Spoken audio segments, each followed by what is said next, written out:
So Stephen Womack 9574 asks, but how do you find break-evens on the trade curve tab? He says, I just discovered your channel and I'm thrilled, looking forward to all your videos and learning more. I'm a new options trader and my goal is to get a 50% return by the end of this year. And if you want to join me on that journey, hit that subscribe button and see if I make it or not. I think we're on the right track, but let's get into the video. Let's answer Stephen's question here and see what we can find out. So we're in the curve tab right now, and the way you find that, you have the trade tab here on the left, and then you want to go into trade mode curve. So there's table on the left here, you want to go to curve, and now you're opening up basically an analysis platform here. It defaults to whatever ticker you have up here and your current positions. I went ahead and did my most recent put spread because I think it's the simplest position that I've got right now. So I have a put spread here, $10 wide at 31 days to expiration on the E-mini S&P 500. I went ahead and cleared the chart here, so all we see is my current position, and then you see this little mark right here is the current price. Now what we want to do is put in some analysis. Let's draw on this table, let's add some stuff to it, get creative, and find out where is this break even. So there's two different break evens that I want to go over and show you. First one is the break even at expiration. Now it's not just break even, it's also profit and loss at break even. So let's go ahead and select that. We have zones here and it's at expiration. Then we have lines. We want to see P&L at expiration and it colors it in for us. So what we're seeing here is my put spread. As long as the price stays above this area right here, then I'm going to make money at expiration. So basically if I just held this position, if the price stayed above this area, then I would be collecting $75. You can see up here, PLEXP, that's profit loss at expiration. You can see that this profit loss and this break even would be static, right? It's not moving. It's going to stay the same. Let's zoom in here and see if we can find exactly what the break even point is for this position that I have. And it has to be between the put that I'm buying and the put that I'm selling because I've collected premium along the way. Yeah, so what I'm looking for here is this PLEXP to be 0. So right there. So if the price is at 5168.50 at expiration, then that would be a break-even trade for me. So that's my break-even at expiration. But the question is, well, what is the break-even before expiration? And this is where it gets tricky and fun because the analysis tab actually lets you find that out. Now, it's based on theory. It's based on the Black-Scholes model.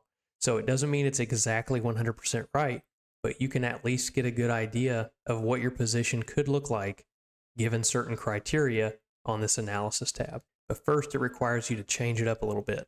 So let's take off the expiration because we don't want to see that. Let's just look at PL Theo, which is theoretical, based on Black-Scholes model. Given certain criteria, it's based in this section right here. Now we want to see Theo here for the zone. We want it to be colored in the zone. Now what's very important, what I found is the evaluation at date. The evaluation at date defaults to today's date. So basically where's my break even today? So we can see now my break even has moved up away from my put because we're not at expiration yet. And the reason why it's moved up is because we don't have the theta that we've collected, right? So if you're waiting till expiration, you no longer have theta, right? The time decay. That's the difference between your break even right now. And that's why it's brought up away from your put. So right now you can see my trade is a winning trade today because it's above my break even. So where is my break even here at today? If the price, and of course the market's closed right now for me, but 52.85.75 is where we're at here. So if the price at this moment went down to 52.85.75, then I would be at break even. And that's all based on theory on the Black-Scholes model. Assuming the position right here with the given criteria, the implied volatility and the date, that's where my break even would be. Here's where it starts to get interesting. Where theoretically is my break even going to be tomorrow? Well, you just go over here and you click to the next day. That's the next day the market's open and it changes. So the more I click this, the more you see it change. So if the price stays where it's at right now, where does my break even go? It goes towards the expiration. Now you can see at expiration, which effective date 0 days, right? It now starts to look like the expiration chart that we just looked at. So let's pull that up and overlay it. So now it looks very similar, right? That's that yellow line. We can see that it looks exactly like it did at expiration. Keep going up until we reach closer to expiration. Boom. Just like that, right? It'll eventually turn into the expiration chart. So it just goes to show how dynamic it can be. And it can be helpful whenever you're trying to decide what it's going to look like based on certain criteria. Let's look at another example using the strangle position that I've got in my corn futures. So I've got the 28-day expiration, 415 put that I'm selling, and the 470 call that I'm selling. And we can see the expiration shape that we have here. So I can color that in if I want to. So that's what it's supposed to look like at expiration.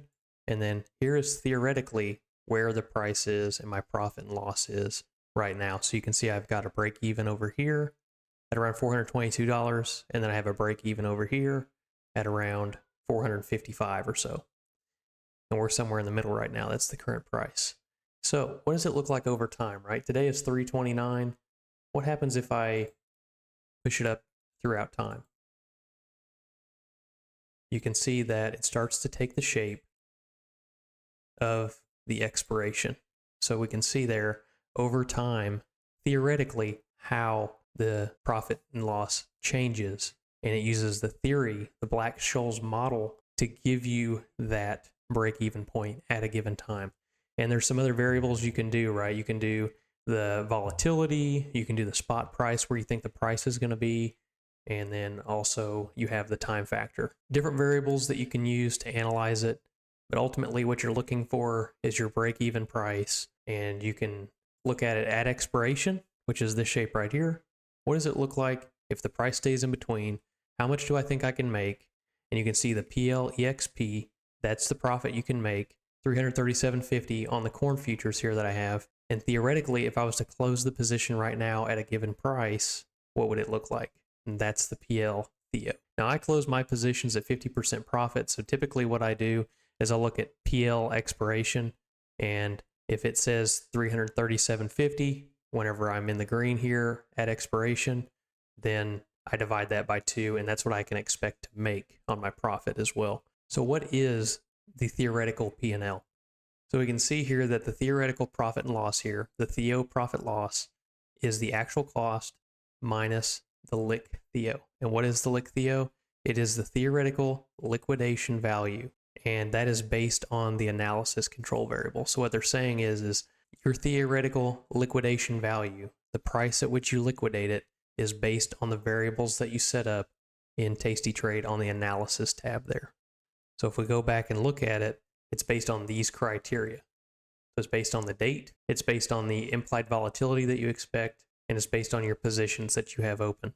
So it's based on all the factors basically that can happen to an option, whether it's time, implied volatility, and where your position is on expiration and price, strike price, and things like that. So it is theoretical, it's not exact, but it can give you, based on certain conditions, what you can expect throughout time. So if I was going to manage this position at 21 days, for example, I'd put it at 21 days, everything else being equal. Where would my profit be if the current price stayed the same? And we could draw that up here based on the criteria that we set for it. It's really cool information, something that I learned today. Wanted to share that with you. This is a great tool to see how your current position turns into your expiration profit. So really neat to see a lot of different ways you can use it to get a picture of your position and how each variable plays it out, whether it's implied volatility, whether it's time frame, and your positions based on what you've got currently open. So really cool thing to look at. Hit the like button if it helped you, and subscribe if you want to follow me on my journey to a 50% return by the end of this year and want to learn something like I do. We'll see you on the next video.